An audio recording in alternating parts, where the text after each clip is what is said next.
Other thing, the main news story today, well, one of them, we'll talk about Humza Yousaf in a tick. Mike Graham, excellent interview this morning on Morning Glory with Mel Stride, the Work and Pensions Secretary. And again, right, Isabel, pennies from heaven for us the day Talk relaunches digital-wise, because suddenly the Tory party is saying, you know, there's 3 million of you on the dole. We acknowledge there are many who are disabled. There are many who have mental health illnesses, but we don't believe it's all 3 million. And patently, some of those people could work, should work, and we shouldn't be paying for them to sit on their backsides. Again, my question to you is, it feels too little too late, and why wasn't this rhetoric being used 2 years ago when he took over from Johnson? Because the political landscape, with respect, would be massively different, wouldn't it?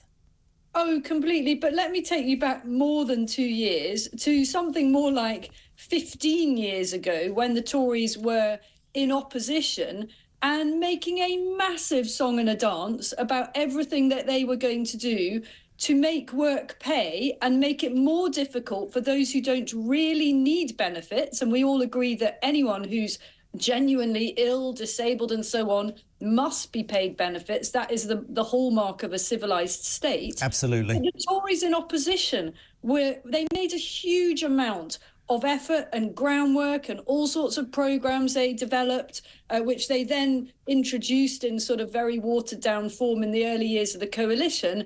This was their big thing, make work pay. And here we are, all these years later, and in the dying gasps of this utterly failed government, they are now insulting the electorate by telling them, oh, actually, we might crack down on disability pay, on the explosion that we ourselves have presided over. You know, look at the detail of the kind of conditions that people are now able to claim payments from, off the back of hard-working individuals, our listeners, people who are trying to make ends meet by doing the right thing.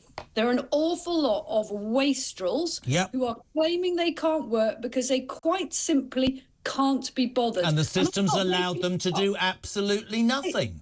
They literally will openly say, it's not worth my while to work, or, you know, I don't really like getting up in the morning, it's too much hassle, or the pressure of being in a job, you know what, I'll just take handouts. And those people abusing the system unfortunately tarnish it for the kind of callers that you had earlier who really do need help. You know, it's awful for a cancer patient to have to go through so many hoops to prove that they actually are seriously ill. It's awful for somebody who is quite patently disabled, perhaps a veteran who's lost limbs or whatever, quite obviously should not have to be made to jump through ludicrous number of hoops.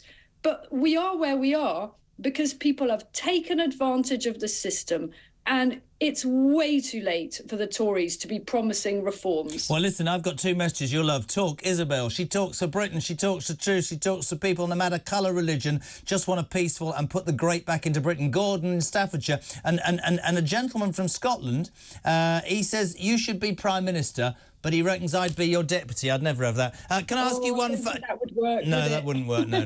Can I ask you one other thing? The other big news of the day, and you've been great to be on with us, thank you. Humza Yousaf quits as First Minister. I've said my piece. You know, the SNP, they had independence in the palm of their hand. It turns out the two people who were really powerful took advantage. He was the heir apparent. He's fallen on his sword.